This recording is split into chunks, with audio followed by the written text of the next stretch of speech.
bem-vindos ao Asbeacast. Eu sou Frank Caramelo e estamos aqui gravando na Convenção Nacional da Asbea, Salvador, com duas figuras ilustres, mas ao meu lado está Moisés Torres, o nosso presidente da Asbea Bahia, e do meu lado aqui, dois amigos de Manaus, o Vitor Pessoa e o Roberto Moita. Por favor, se apresentem, me contem a sua história. Moita, a câmera é sua. É uma alegria estar aqui na Bahia, nessa convenção, sentindo toda essa energia dessa terra maravilhosa, dessa terra de tantas histórias, tantas culturas, que eu já tive a alegria de estar muitas vezes aqui na Bahia. Mas eu já estava com déficit de 10 anos. Lá eu. Se vir aqui durante tanto tempo, isso não é justo. Mas a convenção nos trouxe aqui e foi com imensa gratidão. A organização de vocês impecável. Essa energia baiana muito bem traduzida pela Fanny, né, que fez, foi a mestre de cerimônias e coordenou todo o trabalho. E os conteúdos que vivemos, toda essa experiência aqui de imersão nesse mundo da arquitetura, nessa vibração propriamente baiana da coisa, né? Foi muito bacana. Muito obrigado, vocês são de parabéns. Obrigado, obrigado. E você, Vitor? Da mesma forma, posso dar minhas palavras, das palavras do mestre, as minhas. Maravilhosa a Bahia, como sempre. A gente se sente muito em casa, né? Acho que o nortista, o nordestino, a gente sempre fica muito à vontade.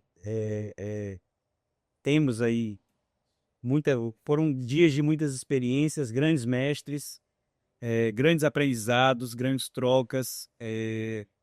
Foi realmente muito rico esses últimos dias e de novo parabenizo aqui vocês especialmente pela organização. Acho que foi um evento impecável. Deu para ver que todo o esmero e todo o cuidado que vocês tiveram, desde com os convidados, que foi o meu caso, até com todo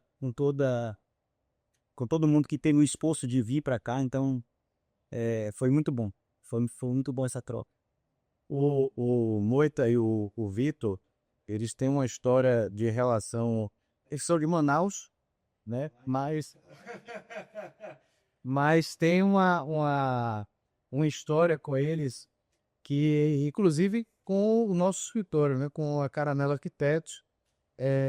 A gente teve uma pessoa que ficou muito tempo dentro do escritório, que a gente entrou como estagiária, e essa pessoa foi crescendo dentro do escritório até se tornar coordenadora, né? E chegou um certo momento em que ela teve que partir, não porque a gente quisesse, mas ela foi ter que se deslocar para Manaus.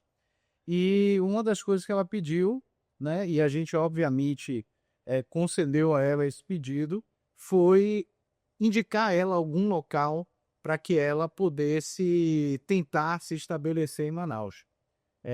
E aí a gente sugeriu, né, o escritório do Moita, que é referência lá em Manaus.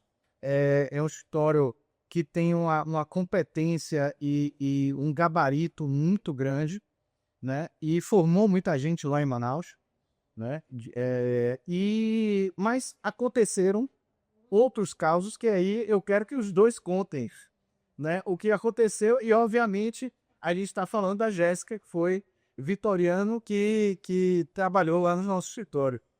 Contem aí para mim como foi que aconteceu essa história. Então, a Jéssica chegou em Manaus, transferida daqui da Bahia, né? E os circunstâncias da família dela tá se deslocando para lá. E a gente percebeu a pessoa maravilhosa que é a Jéssica, né? Então, mas infelizmente naquele momento de Jéssica, a gente está num momento em que a equipe está muito bem formada, muito estruturada. A gente não tem como começar uma parceria agora, né? Sim. E aí ela foi circular no mercado, vai, olha em rede social. Quem que ela encontrou? Vitor Pessoa. Daí, Vitor. Enfim, foi lá no escritório.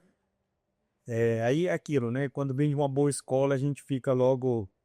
Eu lembro que na época, inclusive, também a gente estava com uma demanda razoável, mas estávamos também com uma equipe relativamente enxuta, mas com a não possibilidade de contratar. Mas quando a gente viu o currículo, pesou. E aí. Caramelo República, né? Caramelo República. E aí isso foi logo de cara, a gente gostou, e aí eu disse, cara, vamos fazer aqui um esforço, vamos logo começar com esse projeto. E aí hoje é o resultado, né? A Jéssica, eu brinco, em casa quem manda é minha esposa, no escritório quem manda é a Jéssica. Então ela é uma querida, hiper profissional, uma pessoa que tem um cuidado absoluto por todos os nossos interesses. É uma baiana, como eu digo, daquela retada, que às vezes, hoje eu falei na palestra lá e brinquei que ela é quem freia a gente, é ela quem coloca ordem na casa e sem dúvida aí a gente tem uma dessa herança baiana dentro da nossa equipe com muito orgulho, muita satisfação. E isso é uma das coisas que acontece dentro das BEA, né? Por um acaso, né?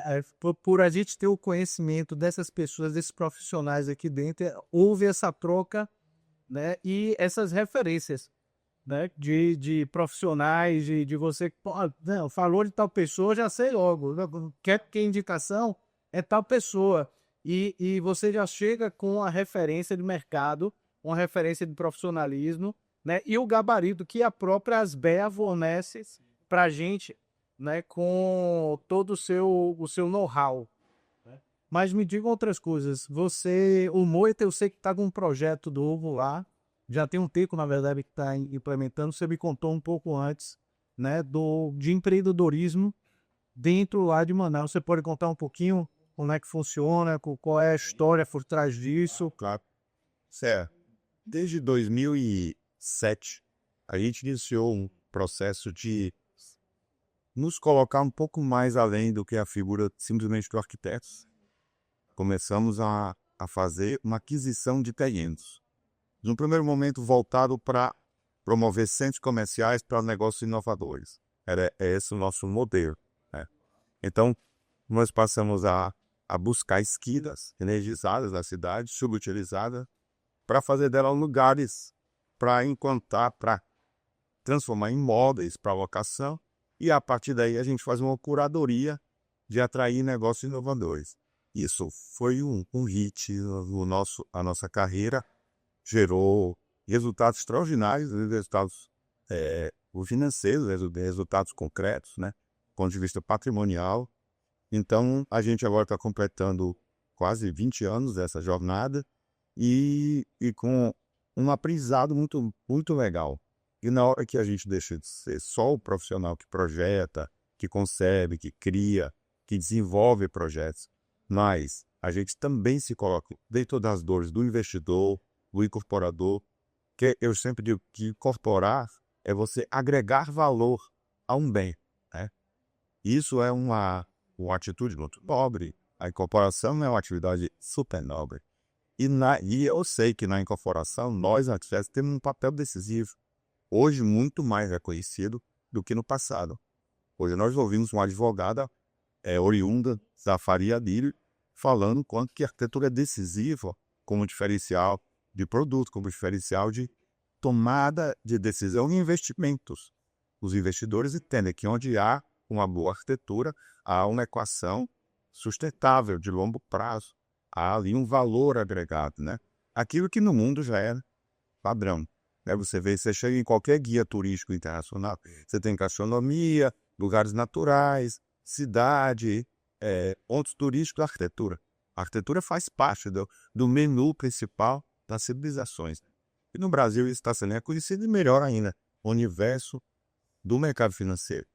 Hoje tivemos essa grata revelação aqui de uma colega advogada, foi extraordinário aquele depoimento. Então, essa jornada nos deu muitas lições interessantes de como que a gente, como nós arquitetos temos uma habilidade especial de compreensão da cidade, e a nossa compreensão vai muito além da questão dos números, da questão financeira. A gente tem um entendimento bem civilizatório de como que os lugares da cidade pulsam possibilidades, com a cidade tem diferentes graus de oportunidade de se desenvolver a vida, no sentido uma vida com B maiúsculo, porque a vida é trabalhar, é se divertir, é produzir, é se alimentar, é se divertir, é namorar, é curtir, né? Então, o nosso olhar sobre a cidade me ensinou o quanto que a arquitetura tem uma identidade especial com isso, de incorporar valor. Então a gente passou a entender a incorporação como um ato de nobreza. É o ato de selecionar lugares, agregar a eles atributos e esses atributos transformarem em espaços de desejos, onde a gente faz a grande diferença, entendeu? Então, nós já estamos agora no meio de uma segunda jornada. O primeiro grupo foram atividades, produção de centros comerciais, de pequenas e médias lojas. O segundo foi um de construir casas únicas, das quais nós convidamos 3 escritórios de arquitetura, além do meu. O Vitor Pessoa fez um dos projetos da Casa 6, do condomínio Caminho das Árvores, que até soube que em Salvador tem um lugar assim, mas o Balsas de Manaus tem 5.000 metros e 18 famílias. São 18 lotes, que vão ser 16 casas, mais ou menos, que alguns lotes estão unificados a fazer uma casa em 2 terrenos. E esse está em desenvolvimento, né? E agora a gente está se lançando um novo desafio. Nós estamos formando no Edbank, no centro de Manaus, e vamos agora em dezembro lançar uma série de edifícios de pequeno porte, edifícios que vão de 24 a 60 apartamentos, de tamanhos variados, desde 25 metros quadrados até 60 metros quadrados, um ecossistema para atrair uma nova geração de moradores para o Centro Histórico. O Centro Histórico de Manaus, quando vocês forem lá, ou se forem rever, que vocês já foram lá algum dia, é uma pequena Europa. É um pedaço de um espaço europeu gravado no centro de Manaus. Né? Tem uma excelente mobilidade, calçadas maravilhosas, tem monumentos históricos preservados, tem espaços de públicos, né? Praças e parques estruturados. Então, é um lugar de muita qualidade de vida. E a gente enxergou esse histórico como um nicho um nicho de negócio, porque existe uma demanda de pessoas querendo morar no centro e não tem prédios novos. Porque ele não interessa as grandes incorporadoras. Simples assim. Só interessa quem tem essa sensibilidade de entender que no terreno de 5,90 de frente, por 57,5 de fundo, é possível botar 24 famílias com equilíbrio, com espaços verdes, com respiro, com luz natural, ventilação cruzada, com a vista de rooftops, de áreas de lazer, enfim, essa coisa que é propriamente do que eu chamo hoje de empreendedorismo com arquitetura, que é fazer as coisas com alta qualidade, mesmo que elas sejam singelas e que elas sejam até voltadas para trabalhadores do centro, no meu caso, de alguns desses nossos empreendimentos. E aí vocês já começam a perceber que a arquitetura não é somente projetar, né? Empreender, além do próprio escritório, né, empreender nos negócios e nos seus projetos. E uma das coisas que a Asbea faz, principalmente a Asbea Bahia, que está criando agora, né, o GT de empreendedorismo, né, que é aberto a todos os arquitetos. Né? Se você não é associado à Asbea, você pode entrar no GT, tá certo? Sem problema algum, participar desse GT e entender como é que a gente faz para empreender com arquitetura e na arquitetura. E não somente isso, né? Não é só o Moita que está nessa área, mas eu estou sabendo que o Vitor também tem algumas coisas nessa área de empreendedorismo. Né? Então, na verdade, o Moita é um grande mestre, né? A gente vai ali seguindo ali bons passos, bons exemplos aí, principalmente com essa questão. Acho que eu não sei se isso talvez esteja muito na nossa veia do nordestino, que eu acho que tem esse link muito conectado com o comércio, e eu acho que isso naturalmente também acontece, e isso é interessante analisar. O Moita já há muitos anos, como ele falou aqui, ele já é um arquiteto empreendedor, né? Verdade. Quando a gente resolve ter um escritório de arquitetura, a gente já entra aqui no país, já começou a dizer Que é carga fiscal, e que é gestão de pessoas, o que é relações com clientes, né? pessoal. Exatamente. Tudo isso, eu acho que o escritório de arquitetura é o primeiro ato de empreendedorismo. Eu sempre falo isso. Sim. E hoje, inclusive, estava até comentando que, você falando aí da Asbea, eu tive a experiência de, logo que formado, ter sido convidado para a Asbea, na época o presidente atual era o Werner, que aí, isso aí é uma outra dúvida que a gente vai trazer para cá, porque dizendo o Werner foi o mestre Caramelo quem me incentivou junto com o Takeda que fosse criadas as Amazonas. E aí, Quer dizer, que é a semente da Bahia exatamente, com ventos do Paraná cruzando o Brasil, né? E isso é as BEA. Exatamente, múltiplas conexões, né? a poesia. E aí, Exatamente.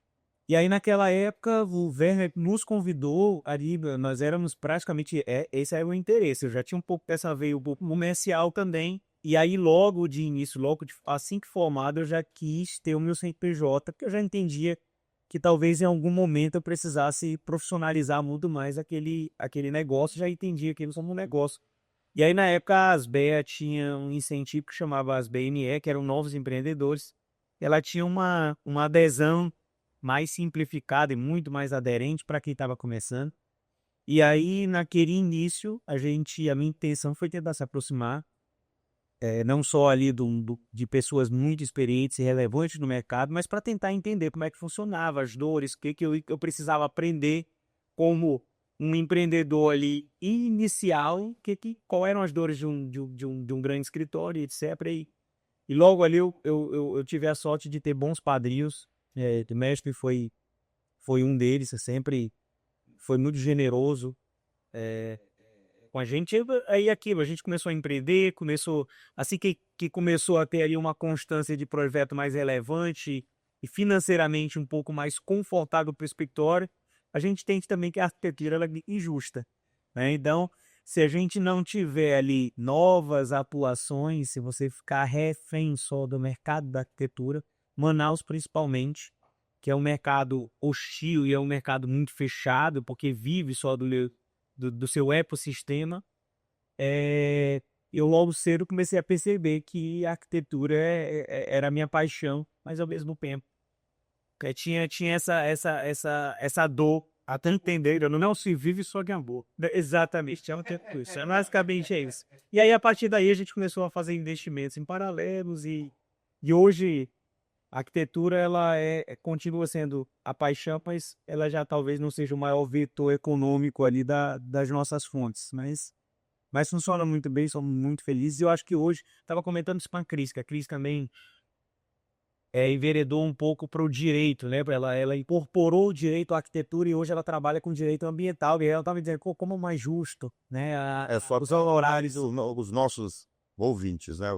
Quem está nos assistindo. A Cris Sotomayor é ex-presidente das BEA do Amazonas, uma atleta de muito talento que também é advogada. Isso. A Cris, ela dobrou a atuação dela e hoje ela é uma autoridade no direito urbanístico, amazonístico.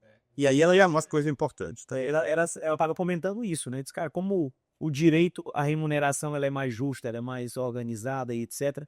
E eu acho que isso é a minha crítica que eu tenho aos arquitetos, que eu acho que o ASBEA ele contribui muito com isso.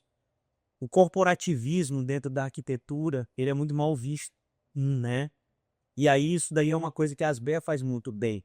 Ela te acolhe e ela começa a te ressignificar, eu acho que todos esses conceitos de corporativismo. E a gente tem que entender que a gente vive num mundo econômico baseado no capitalismo e que não existe outra conta a não ser a gente ser sustentável economicamente com os projetos.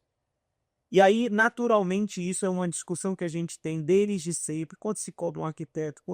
Quanto se é justo? Até onde, como muito aqui, foi uma das discussões desse evento, que eu acho que foi muito importante a gente escutar, que não são dores só nossa do norte, mas a gente entender que a arquitetura ela está tendo uma nova vertente de novos valores e que até onde esse arquiteto está sendo e mostrando eficiência, às vezes, para o próprio mercado. E aí eu acho que é onde a gente se encaixa aí como também incorporadores, né? A gente consegue reverter isso de formas mecânicas utilizando a arquitetura. A gente também faz isso já há muito tempo para os clientes. E que na maioria das vezes a gente não consegue converter isso para a gente. Então isso é muito importante, eu acho que esse discurso, esse debate de entender até onde realmente a gente significa a nossa importância, não só na estética, mas além da estética, para a gente trazer realmente eficiência, a gente trazer economia, a gente trazer... Eu acho que tudo isso daí são relevâncias válidas para a gente se impor ali como um profissional, assim como o direito tem a sua importância, um corretor tem a sua importância no processo, a gente precisa se precificar melhor. Talvez seja essa o que eu vi aqui um evento de muito fomento aqui, de muitas angústias civilais, sim. Isso, o último painel, a arquitetura pondo valor, tem uma multiplicidade de significado, né? Tanto do valor econômico, quanto do valor de quão boas as coisas devem ser e são, né?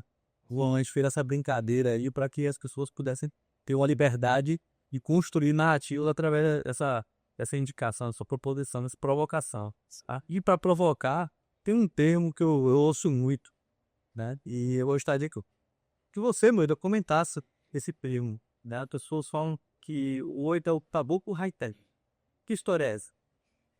Isso foi uma brincadeira que eu fiz no Congresso Pan-Americano de Arquitetos, em Brasília, que a gente estava naquele momento desenvolvendo alguns projetos, que já estavam, alguns estavam prontos, estavam em obra, e a nossa experimentação era um que eu chamei de high-tech caboclo, porque Manaus, em função do polo industrial, tem uma expertise muito importante em estruturas metálicas, em tecer grandes vãos, no uso do aço aplicado à construção civil, e no nosso caso, convertido para a arquitetura, né? Então, a gente tinha várias experiências em curso naquele momento, e eu chamei de high-tech caboclo porque diante de um high-tech de um Norman Foster ou de um Lelé, por exemplo, João Ferreira Lima, o nosso era caboclo, era aquele experimento de quem estava com o pé no chão, pisando no chão de fábrica da Amazônia, com as nossas limitações, com as nossas sabedorias também, e sobretudo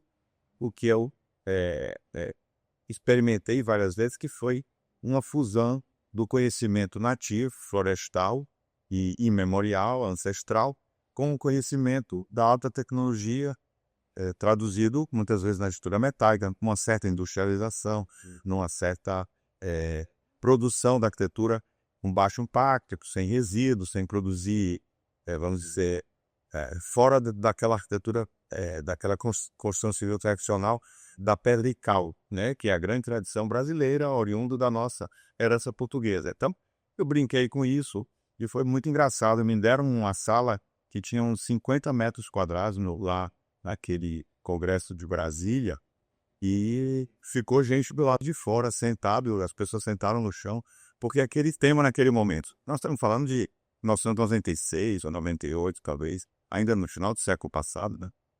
Mas aquilo chamou muita atenção, porque era uma experiência, né, de uma arquitetura que estava pensando um caminho próprio, que é isso que nos anima, né, Vitor? A gente pensar a nossa terra com todo o orgulho que temos de sermos amazônidas, de estarmos no coração da principal floresta tropical do planeta, com todo um conhecimento acumulado que vem das comunidades pré-colombianas no manejo da terra, do uso do clima, na relação com a topografia, com o solo, com o chão de folhas, com as sombras do céu, com as copas das árvores e o sistema de raízes, como é que se faz a arquitetura próximo de raízes de árvores. Isso é uma coisa que me encanta.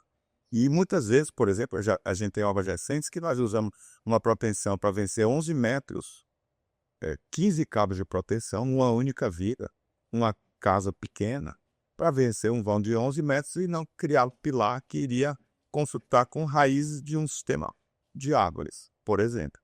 Então, são essas coisas que nos indicam como é que faz para que essa relação entre a arquitetura e a natureza se estabeleça de uma forma legítima, de uma forma correta, respeitosa e, sobretudo, usando a sombra das árvores para complementar a sombra da arquitetura. Porque a arquitetura na Amazônia é uma arquitetura de sombra. É isso tudo que a gente precisa. A gente brinca que é chapéu largo e uma bota, porque tem umidade no solo. Tem que cuidar também para não deixar a madeira, não entrar com a madeira no solo jamais. Isso é uma regra da arquitetura da Amazônia. Eu descobri isso fazendo recuperação de obras do Severiano. Eu fiz a recuperação de 2 casas do Severiano e entendi. E aquilo que o mestre fazia, de fazer uma fundação, impermeabilizar essa fundação, impermeabilizar a madeira e depois fazer uma concretagem, uma solidarização do pilar de madeira maciça, de terra firme, madeira de alta qualidade, fazer essa solidarização dentro de uma fundação, não existia há 20 anos. porque a umidade ela entra pelos poros e é muito forte. Mas que fizesse a coroação. Tudo, mas no final a madeira era comprometida. Então, a gente lançou uma máxima de que a madeira não pode entrar no sol. Lá ele. Lá é isso mesmo. Jamais. Lá ele. Então, a gente passou a fazer os pilares de concreto saindo do solo, uma chapa de transição e essa madeira parafusada na base desse pilar de uma fundação que emerge do solo. Aí a madeira vai prestar serviço durante séculos dessa madeira, igual as de Veneza, que são totalmente submersas, né? Então, esse aprendizado memorial nos anima a tomar decisões high-tech. Acabou. Isso me remete também, você estava falando dessa parte das raízes, das árvores, da própria Amazônia em si, e aí me veio à cabeça um dos projetos de Vitor, né, que é aquele prédio biofílico. Foi com esse que você ganhou um prêmio, não foi isso? Temos alguns prêmios aí com ele. São mais de 10, porque ele Como é que chama? Modesto. ele é modesto. É uma sequência de prêmios. Mas é um prédio que tem tido uma relevância aí nacional, internacional. A gente está muito feliz com o resultado. É um prédio que já está em construção. É um prédio que hoje estava comentando, né? Além dessa honraria aí da gente ter tido o sucesso com alguns prêmios, mas ele tem sido sucesso de venda, ele tem sido melhor preço do mercado. E aí, de novo, a gente volta nesse princípio até onde o projeto, né, tem o seu valor. Mas é um projeto que tem buscado aí bastante visibilidade, tem nos projetado, principalmente a nível nacional. Hoje a gente está com muito projeto nacional no Brasil inteiro. Acho que muito... Hoje fica um pouco mais fácil, não vou dizer necessariamente que é oriundo a esse projeto especificamente, mas ele ganhou uma relevância que é onde a gente chega e que a gente fala que somos os autores desse projeto, nós somos bem recebidos, as portas se abrem com mais facilidade. Então, é um projeto que ele é interessante, ele é intrigante, é polêmico em alguns momentos, mas eu acho que a arquitetura, isso tudo faz parte, né? Eu acho que tudo que é disruptivo, ele naturalmente ele há uma resistência inicial, mas que depois a gente espera que a aderência, e o mercado tá reagindo a esse favor. Acho que as vidas provam, né, que ele está sendo ele já foi entendido pelo mercado, que funciona, como é que funciona um prédio.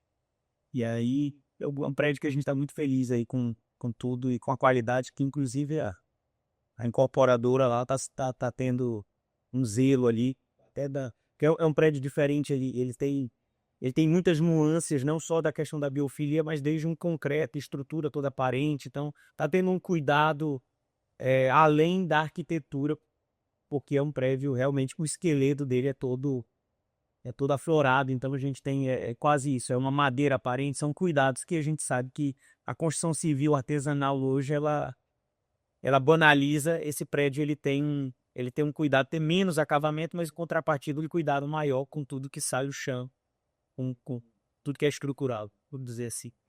Mas o pessoal provavelmente está curioso, né?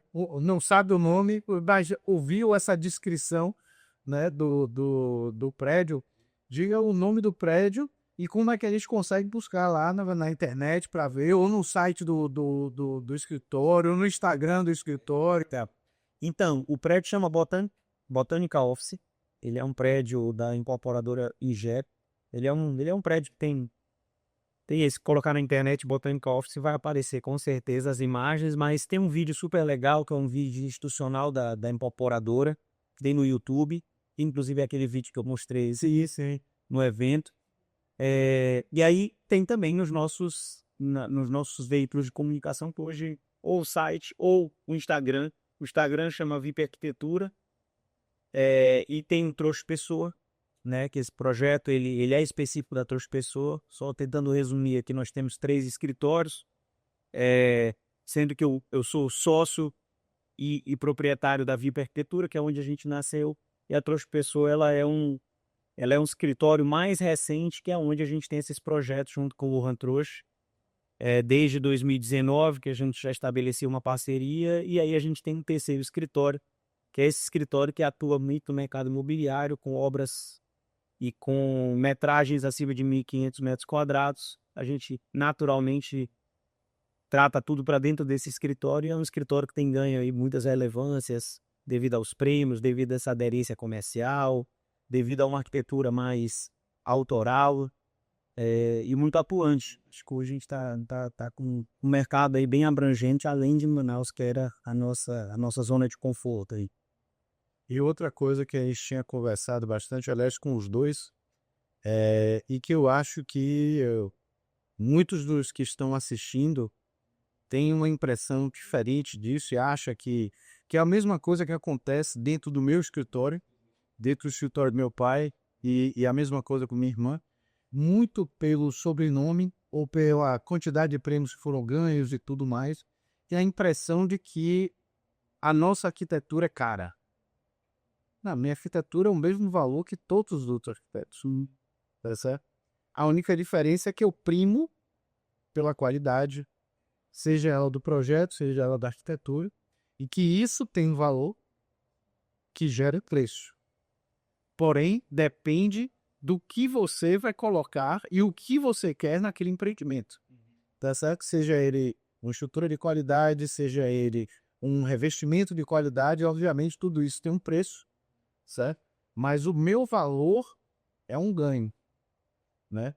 E aquele material vai ser um ganho para o usuário que vai estar dentro daquele edifício. Mas independente disso, a questão toda, na verdade, que eu queria perguntar é o seguinte: falamos muito de collab, que é uma coisa que muitos arquitetos hoje têm um certo receio, certo? Apesar de a pandemia ter feito algo que eu acredito que seja de benefício para os arquitetos, que foi a colaboração com outros arquitetos, sejam eles de outros estados, sejam eles aqui, e a própria SBE propicia isso, certo? Para que você consiga produzir, enxugar o seu escritório, tá certo? E enxugar, o que eu quero dizer além de enxugar a quantidade de pessoas, é você enxugar o processo e otimizar o processo, é a palavra certa. Otimizar o processo para que ele desenvolva de forma mais fácil. E eu sei que vocês estão fazendo, os dois, esse tipo de coisa lá em Manaus, né? E que a gente vê muito pouco aqui em Salvador e aqui na Bahia. Porque tem uma certa rixa, que foi o que você falou, buscando, e uma certa aversão ao coletivismo e o corporativismo, tá certo?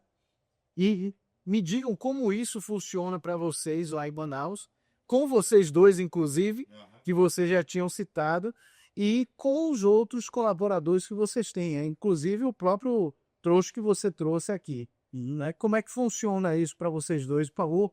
Se você se der falar até da parceria de vocês, obviamente já não vai gostar. É assim, ó.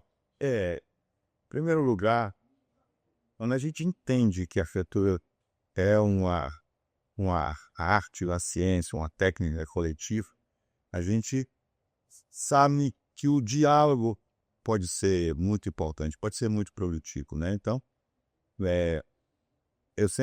eu lembro muito de um filósofo italiano que eu li, que ele dizia o seguinte: a formulação intelectual, ela precisa de boas doses de dois sentimentos. Um é o que chama de orgulho científico. O orgulho científico é aquilo que você tem a certeza do que você sabe, você tem uma convicção do que você já aprendeu, do que você já testou, do que você é capaz de entregar. Mas isso tem que ser mesclado com iguais doses de humildade científica. É o orgulho intelectual e a humildade científica. Ou seja, você entender que a vida é mais complexa do que qualquer compreensão humana e que ouvir e colaborar pode ser melhor do que fazer sozinho. Sobretudo em circunstâncias onde a colaboração pode dar o salto de qualidade, onde você, por exemplo, entende daquele assunto, mas tem alguém que entende mais do que você, ou alguém que circunstancialmente pode ser agregado para fazer com que a arquitetura ganhe uma melhor configuração final, tem um salto de qualidade, né? Então, acho que o espírito, acho que a maturidade ela é a chave da colaboração, né? Tem pessoas que pensam que a colaboração é um sinônimo de fragilidade, né? É o que você está falando, mas é o contrário. Quando a gente é maduro é que a gente sabe colaborar, porque a gente tem essa compreensão dialética da complexidade do que são os nossos desafios. E às vezes um projeto pode ser até um projeto pequeno, mas desafiador o suficiente para a gente entender que juntos faremos melhores. Foi o caso do Caminho das Árvores, né? A gente tinha uma ideia de fazer casas únicas, autorais, de uma arquitetura de potência, uma arquitetura experimental, uma arquitetura construtiva, tectônica, onde a composição dos espaços exigiam alta eficiência, porque eram lotes pequenos de 200 metros quadrados, com árvores no meio do terreno, que esse tal condomínio criminalizado que eu citei, né? Inclusive tem o arroba Casas Caminho das Árvores. Quem quiser conhecer um pouco mais, é só entrar lá porque vê no Instagram. Maravilha. Ó, Então, nessa ocasião, a gente convidou o Vitor, não só o Vitor, mas também o Marcelo Bogorema, que é um outro colega de muito talento lá do Amazonas, e mais o Marco Cereto, que é um outro terceiro colega, mais dedicado aos assuntos da academia. E o nosso brainstorm, a oficina que fizemos desde que começou também em 2016, né, Vitor? Lembra? A gente teve, cada um apresentava o seu projeto de um lote específico. E do resultado desses diálogos, a gente foi criando quase uma tipologia, extremamente diversas, as casas entre si, mas todas buscando entregar o máximo com áreas não exageradas. Casas desde 200 metros até 300 e pouquinho, todas oferecem extremo conforto, transparência, fluidez interna e externa, tudo o que se precisa para ter qualidade de vida. E, sobretudo, preservando árvores em lotes de 200 metros quadrados, que é um grande desafio. Muitos arquitetos dizem, não dá para preservar porque o terreno é pequeno. Aí você vai, qual era a área do terreno? 500 metros quadrados. Não dá, né? 500 metros quadrados é um latifúndio, diante de 200 metros, onde a gente produziu vários experimentos. Hoje tem casas ficando prontas, algumas já pronta, uma habitada, a outra bem próxima de habitar, e esses resultados surgindo como o Taperebá da Casa 10, dando frutos, dando carnes do Taperebá. A casa acolheu a árvore num jardim de boas-vindas. E essa árvore vai até o terraço do rooftop. E do rooftop a gente puxa uma fruta de Taperebá e come com a mão. Então, porque essa árvore não tem maior demonstração de que a operação deu certo do que o cacaueiro da Casa 10, que fura uma laje protegida, e o jardim de boas-vindas do Taperebá na Casa 10. Que incrível. Os dois dando frutos de uma forma que eles não davam antes, inclusive. Porque também a gente presenteou as árvores com tratos culturais adequados, chamando botânicos, chamando gente que entende, fazendo uma adubação de reforço para que elas se fundissem com a casa e ficassem melhor do que antes. Então, tudo isso é técnica, é usar a boa técnica a favor de novos paradigmas, né? Onde a arquitetura incorpora a natureza de verdade, não é greenwashing. É árvores de 50 anos fazendo, às vezes, e transformando vidas de famílias em casas onde elas querem ter a árvore como um membro da família. maravilha. Aí, Freitas. Vitor, como é projetar por mês e para o mês? Então, foi até uma responsabilidade na época. Primeiro que Boita é uma grande referência pós-severiano aí, talvez seja o nosso grande mestre ali que tenha se consolidado no mercado. E quando ele nos convidou, na verdade começou meio que algo até muito informal, né? Foi um convite ali onde a gente tinha um grupo, onde existia ali uma admiração entre esses profissionais e já existia uma intenção de trabalho. Na época ele nos convidou e disse, cara, o Moita contratando a gente para fazer um projeto para ele, aí isso realmente mostra generosidade, mostra segurança, mostra tudo isso que aqui você corroborou. E aí na época nós desenvolvemos esse projeto, foi um trabalho super legal, E aí, como o Moito está falando, nós fizemos na época junto, né? Outros lotes, cuidava um lote para cada arquiteto e cada um trazia o seu discurso, o seu olhar e o seu entendimento baseado em todas essas pautas que eram mais pré-definidas. E aí o resultado é incrível, foram projetos super interessantes, nós nos debruçamos depois por muito tempo, inclusive assim, a gente lapidou aquilo, em alguns momentos até fazendo até um pouco entrando às vezes e criticando o projeto do outro, que isso eu acho que nós amadurecemos o conjunto. E foi um exercício super interessante, foi super rico. E da mesma forma, como você falou, né, sobre essas questões de collab, a gente sempre tá ali, o Boas-Beia mesmo promove isso. Às vezes quando você tá com uma estrutura, né, um pouco mais enxuta e o outro tinha uma estrutura um pouco maior, às vezes tinha um trabalho de demanda maior. Manaus é isso, né? Você não consegue ter grandes escritórios. Então, na maioria das vezes, a gente criava essa estrutura mais compartilhada, assim como aconteceu com a Cristo Maior. A gente desenvolveu mais de 3 edifícios juntos, na época, juntando essas duas equipes de escritório. Chegamos a um momento para juntar quase 40 profissionais para desenvolver esses projetos. E aí isso tudo aconteceu, né? Acho que também oriundo dessa relação do Asber.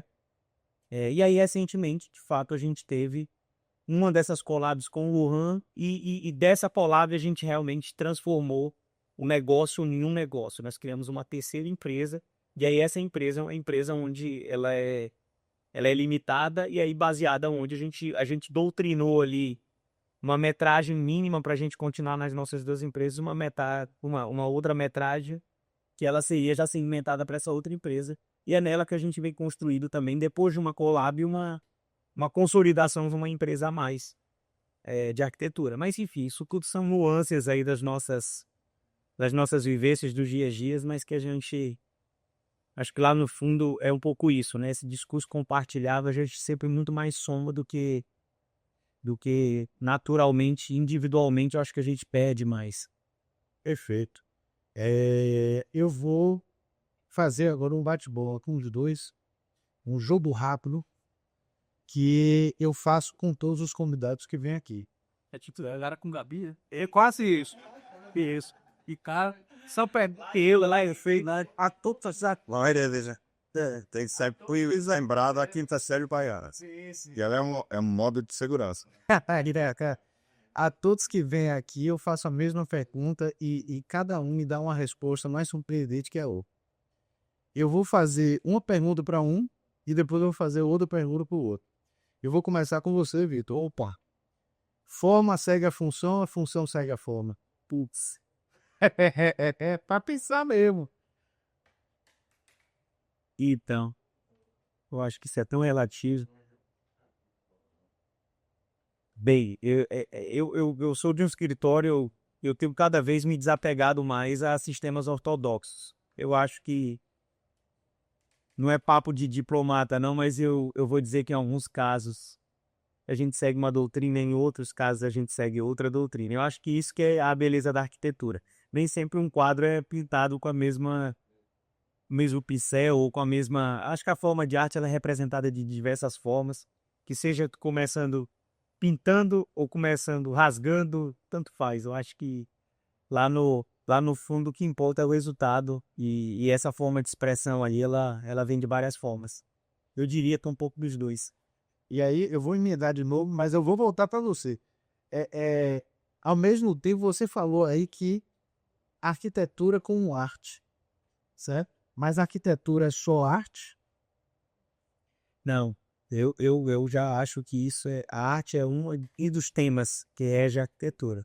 Acho que a arquitetura ela é muito mais que isso. Ela é sustentabilidade, muito além só do termo mais literal da sustentabilidade, mas acho que é sustentabilidade mesmo, onde a gente tem que entender que desde a sustentabilidade é o conjunto ali que faz os nossos escritórios funcionarem, sobreviverem às adversidades do mercado, até mesmo a sustentabilidade da gente construir um processo ou uma obra onde ela se mantenha no tempo, onde ela seja resistente a também as adversidades do tempo, onde ela traga, além de todos os atributos né, da arte ali, que vem desde a beleza até as sensações que uma arquitetura pode te trazer, mas eu acho que ela precisa ser algo palpável, ela precisa ser algo que se sustente financeiramente, economicamente. Eu defendo muito isso.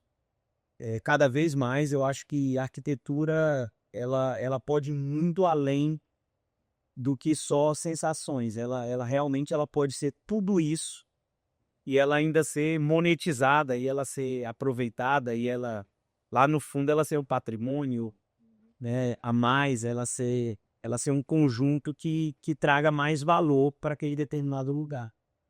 E agora eu vou perguntar a você. Qual foi a maior mentira que você já ouviu falar sobre arquitetura?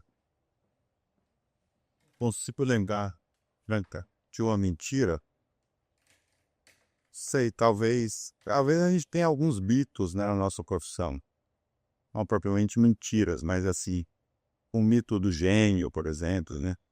Eu acho que hoje a arquitetura é uma atividade muito complexa, que ela exige disciplina técnica, organização empresarial, exige organização conceitual, a cabeça no lugar, humanidade, espírito de humanidade, compreensão da vida do jeito que ela é, com todas as fraquezas humanas e as potências humanas. Eu acho que esses dualismos são enriquecedores, né? Então, eu diria que talvez o maior mico é que a genialidade hoje ela foi substituída por algo mais dialético, uma compreensão dinâmica dos processos da vida, dos desafios, das dificuldades e das infinitas possibilidades. E aí eu vou fazer mais uma pergunta para você. Como eu fiz duas habitos, eu vou perguntar de novo. Se você tivesse um orçamento infinito, sem limitações, certo? Onde não há barreiras para você. Você está ali com a liberdade criativa. O que você queria criar? Um orçamento infinito bom, eu ia zerar o déficit habitacional no Brasil. Eu convidava os 500 escritórios de arquitetura do Brasil, fazia um programa habitacional, uma revolução nas cidades. Eu ia produzir a nova civilização brasileira. Eu ia chamar os pensadores desse país, filósofos, sociólogos, ambientalistas, até político, porque entre eles tem uns que são bons, para pensar junto como é que a gente pegava esse orçamento infinito e convertia no nascimento dessa civilização que merecemos, do grande Brasil com B maiúsculo, herdeiro de tantas culturas, com essa riqueza infinita que a Bahia é repositório. A gente chega aqui, a gente sente o Brasil, sente as bases desse Brasil. Aqui tem os fundamentos, as sementes todas desse grande Brasil que se espraiou depois, que foi a primeira capital, que foi daqui que a coisa aconteceu, né? Então, talvez essa tua pergunta eu esteja sob o espírito dessa baianidade que nos inunda aqui em Salvador. Mas isso seria uma coisa maravilhosa. Já imaginou? Você não era zerável o déficit habitacional produzindo qualquer coisa. Era fazer nas cidades aquilo que sonhamos. Lugares incríveis, cheios de conforto, né? Um transporte público de alta eficiência, com uma arborização massiva.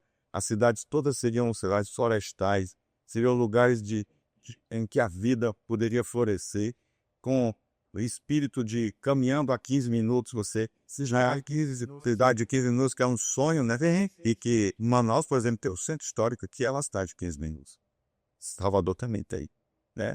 Várias cidades brasileiras formaram seus centros de bairro e tal, que são embriões da cidade de 15 minutos. A gente tem que saber potencializar isso, né? Parar de achar que o comércio de bairro é um problema, ao contrário, ele é uma facilidade. Isso. Você está faltando a escola, o teatro, o parque, a praça, de São Planetário. Exatamente. Traz todo um arcabouço de coisa, inclusive mais segurança, né? Porque você tem dizendo na exatamente.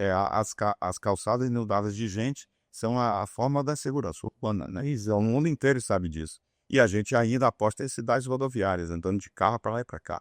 Quando a verdadeira qualidade de vida está em outro desenho, outra escala, né?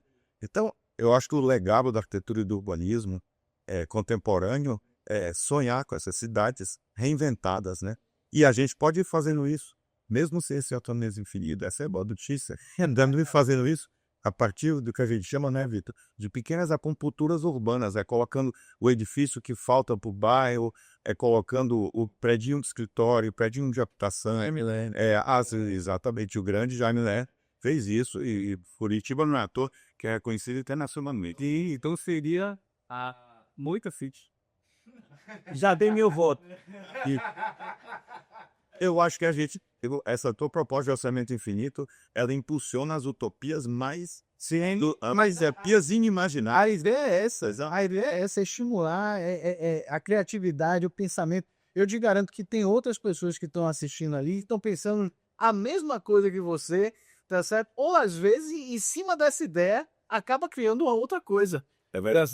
Mas foi assim que nasceu a Ville Contemporânea de Corbusier, né? Exatamente. Uma utopia que hoje a gente vive na série contemporânea que o Best realizou.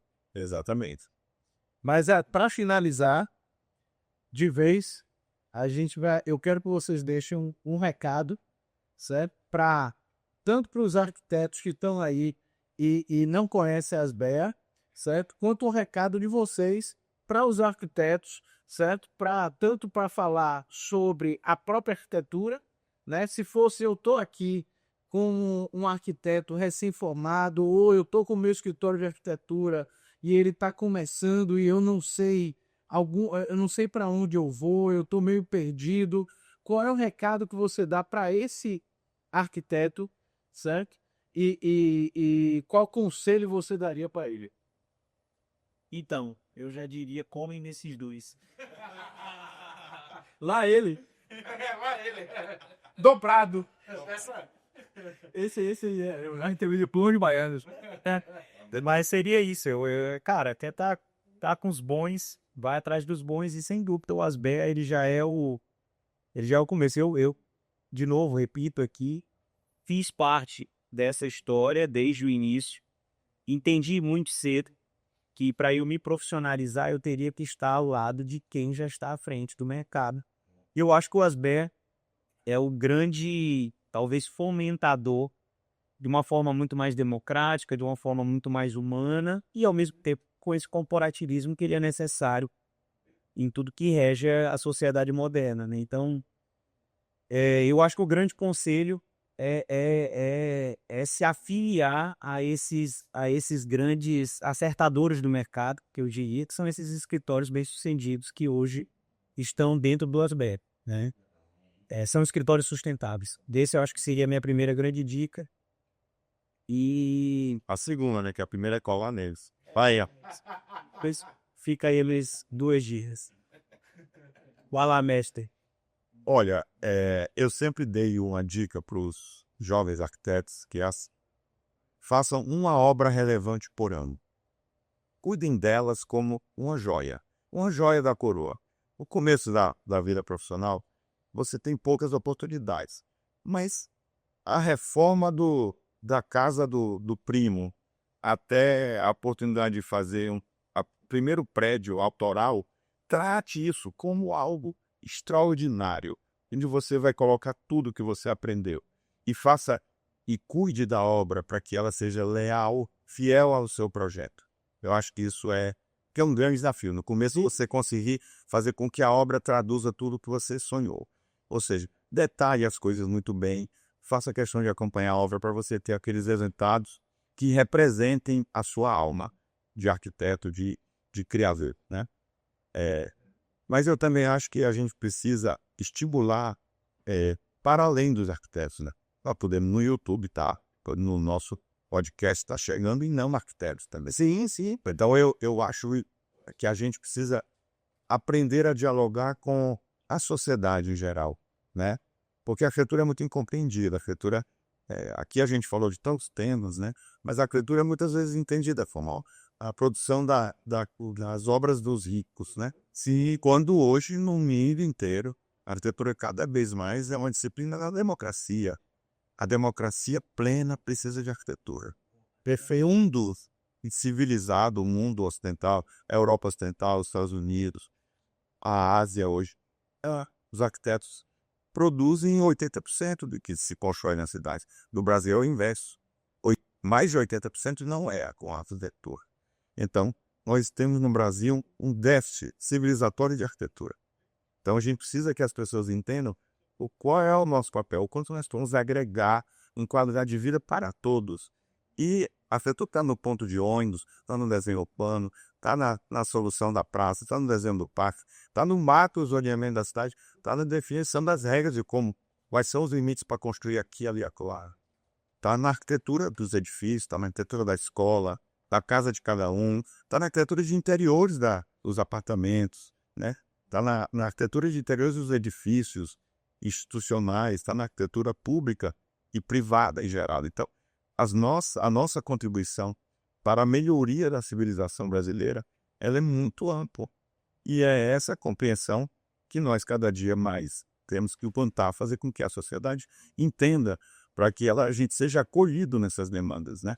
E aí entra os governos que não compreendem qual é o nosso papel, muitas vezes. O governo do município, do Estado, da União. A gente tem muitas regras do jogo no Brasil que depõem contra a boa arquitetura. Todas isso são barreiras que a gente precisa superar. Então eu vejo, mas eu sou otimista sem prazo, né? Isso é uma expressão que eu aprendi com o Jô Soares. Ele se declarava otimista sem prazo. Porque enquanto a gente tiver energia para continuar falando o que podemos oferecer para a sociedade, a gente deve continuar acreditando. Afinal de contas, todos nós temos histórias de sucesso no dia a dia, onde a gente consegue lograr e mostrar plenamente esses resultados. E isso aí é maravilhoso. Então, vamos continuar educando as pessoas, formando profissionais. O meu escritório já formou uma meia dúzia de grandes escritórios de arquitetura e bons. O Vitor certamente também, vocês também. Então, é essa onda do fazer positivo, eu acho que a gente precisa continuar apostando, né? Pô, que clareza, né? Fala bem, né? Agora eu digo muito. Agora eu entendi porque você colocou ele. Muito obrigado. Muito obrigado pela oportunidade. Pô, pessoal, hoje aqui falamos com dois arquitetos fantásticos. Vitor Pessoa, Roberto Moita. Passa a bola agora para nosso dublador de mustache fazer as suas considerações, porque encerramos. Exatamente, chame de Uber, com certeza. Encerramos por aqui. Eu peço a vocês que clique no sininho, dê o nosso like, certo? Agradecer, inclusive, aos nossos patrocinadores, a Ceramfix e a Everest, certo? Siga a gente nas redes sociais, é só colocar lá, @asbeacast, e vocês acessam isso também no YouTube, né? E a gente vai estar no Spotify também. Faça o favor, procura lá, Asbeacast, e fica aqui o meu até logo. Muito obrigado a vocês. Moa, sempre um prazer estar com você, meu amigo. Muito obrigado. Muito obrigado. Até logo, pessoal. Valeu. Obrigado.